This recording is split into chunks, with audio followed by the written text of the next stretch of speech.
একটা ইঁদুর এক কৃষকের বাড়িতে গর্ত করে সেই গর্তের মধ্যে বসবাস করত।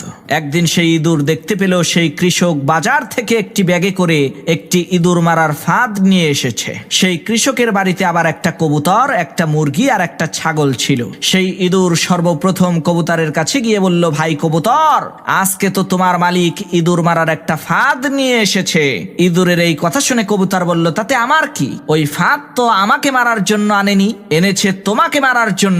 এটা তোমার সমস্যা, তুমিই বোঝো। কবুতরের এই কথা শুনে সেই ইঁদুরটি নিরাশ হয়ে মুরগির কাছে যে ওই ইঁদুর মারার ফাঁদের কথাটা বলল। তখন মুরগিও এই একই কথা বলল, ভাই এটা তো তোমার সমস্যা, এর সাথে তো আমার কোনো লেনা দেনা নাই। মুরগির কথা শুনে সেই ইঁদুর আরো হতাশ হয়ে ছাগলের কাছে গিয়ে ওই ইঁদুর মারার ফাঁদটার কথা বলল।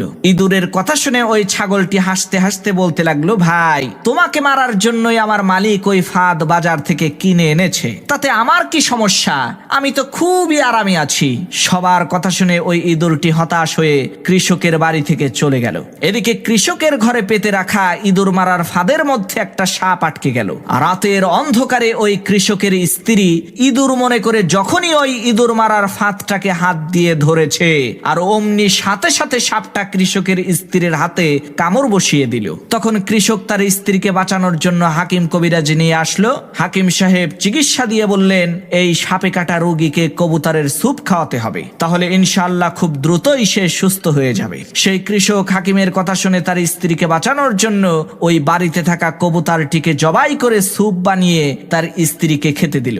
এদিকে তার স্ত্রীর অসুস্থতার কথা শুনে আত্মীয় স্বজনেরা তাকে দেখতে আসলো। তখন ওই কৃষক বাড়িতে থাকা ওই মুরগিটাকে জবাই করে গোশত রান্না করে বাড়িতে আসা মেহমানদেরকে আপ্যায়ন করলো। আল্লাহর কি কুদরত! কিছুদিন পর ওই কৃষকের স্ত্রী সুস্থ হয়ে গেল, যার কারণে ওই কৃষক আনন্দিত হয়ে তার বাড়িতে থাকা ওই ছাগলটাকে জবাই করে এলাকার লোকজনদেরকে দাওয়াত করে খাওয়ালো। প্রিয় ভাইরা আমার, আজকে আমাদের ফিলিস্তিনের মুসলমান ভাইদের বিপদ দেখে যদি আমরা হাসি ঠাট্টা করি, তাদের ব্যথায় যদি আমরা ব্যথিত না হই, তাহলে খুব শীঘ্রই আল্লাহ তাআলা আমাদের ওই মুসলমান ভাইদেরকে ইঁদুরের মতো দূরে কোথাও সরিয়ে নিয়ে যাবে, আর তাদের বিপদকে আমাদের উপরে চাপিয়ে দিয়ে আমাদেরকে কবুতরের স্যুপ বানিয়ে ছাড়বে।